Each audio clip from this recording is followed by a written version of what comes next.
ओहो आन्टी के गर्न लाग्नु भएको छ त ए ढोगरे भाग्यवान भए तिम्रो आयो बस बस बस बाहिर बस म आउँछु के पाक्दैछ के पाक खाजा खाऊँ भनेर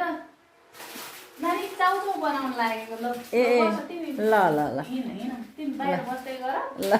म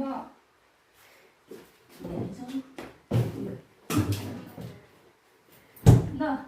के राख्नु पर्यो त फ्रिजमा ए होइन नानी त्यो बासी के तरकारी बचेको थियो त्यो बिग्रिनु भन्दा भनेर हामी अब चाउचाउ बनाएर खाऊँ म चाउचाउ बनाउँछु भेन्डीको तरकारी हो कि ए हो हो त्यो त मलाई मन पर्छ नि खै हेरौँ त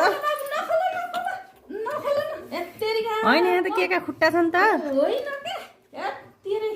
पछि होइन। तरकारी प्याज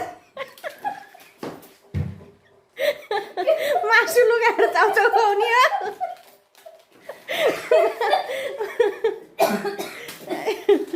होइन के त्यो माथि बहिनीले ल्याइदिनु भएको यति त्यो अङ्कललाई राखेको के त्यही त हामी चाउचाउ खाने मासु फ्रिजमा ल ठिक छ नयाँ डक्टर चाउचाउ बनाउनु नयाँ तरिका हेर ल गाइस